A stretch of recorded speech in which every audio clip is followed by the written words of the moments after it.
Olá, turminha do quarto ano. Agora nós vamos entrar em ciências para mais um encontro com o tema reprodução das plantas da página 214. Mas antes de entrarmos no conteúdo de explicação, atividade, nós vamos assistir alguns vídeos para que nós possamos dar início à nossa aula.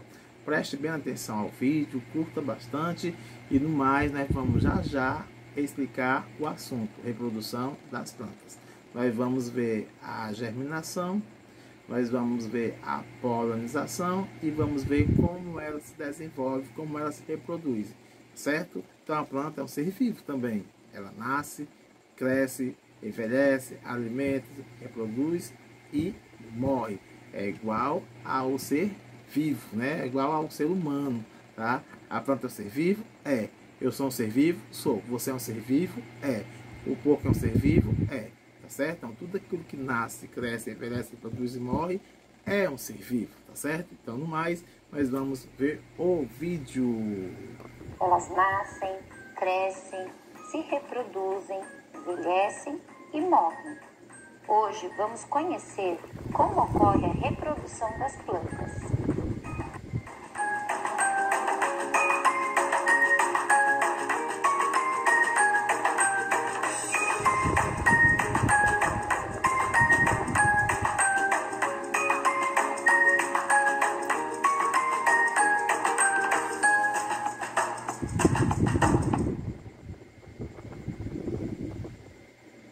As plantas podem se reproduzir de duas maneiras, chamadas de assexuada e sexuada.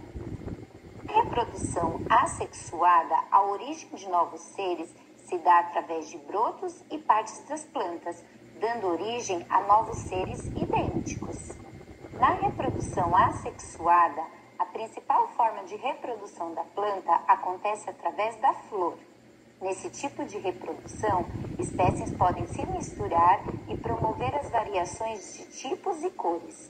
Vamos estudar com mais detalhes esse tipo de reprodução. Existem milhares de espécies de plantas no nosso planeta. Elas se dividem entre as que produzem flores e as que não produzem flores. Mas como as plantas se reproduzem? As plantas também se reproduzem de forma sexuada e assexuada. Na maioria das plantas conhecidas, os órgãos masculinos e femininos são encontrados nas flores. Na parte masculina da flor, encontramos o pólen. Estes pequenos grãos são espalhados pelo vento ou por animais que se alimentam das flores.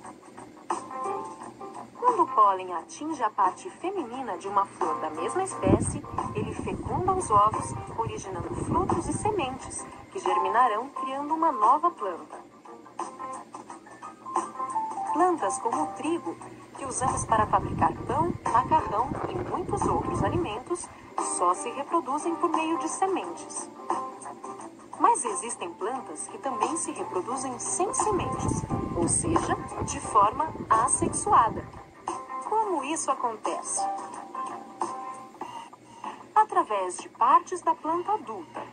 Essas partes, ao serem plantadas, darão origem a outras plantas com as mesmas características da planta mãe.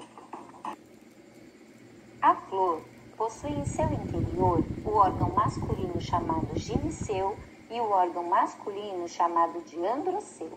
O androceu é composto pelos estames, que sustentam a bolsa onde se encontram os grãos de pólen. Nos grãos de pólen existem as células sexuais da planta. O gineceu é composto pelo ovário, que produz e armazena os óvulos. Nos óvulos também existem as células sexuais da planta. Quando os grãos de pólen chegam até o gineceu e alcançam o óvulo, ocorre a fecundação. As plantas precisam de ajuda para que os grãos de pólen que ficam no androceu cheguem até o gineceu. Uma das formas de ajudar a natureza são os insetos. Eles conseguem levar os grãos de pólen de uma flor para outra, ocorrendo o que chamamos de polinização. O vento, a água também ajudam as flores na polinização, assim como os beija-flores.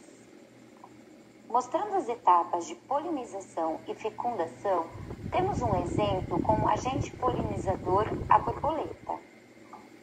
Neste exemplo, a borboleta vem sobrevoando e se esbarra na antena, onde são produzidos os grãos de pólen. Depois disso, vai até o estigma, onde é produzido o néctar. Enquanto ela retira o néctar, os grãos de pólen caem sobre os estigmas. Neste momento, o pólen passa por diversas transformações, penetra e chega ao ovário. Agora o zigoto irá se desenvolver e formar a semente. O ovário se desenvolve e forma o fruto, enquanto as outras partes secam e caem.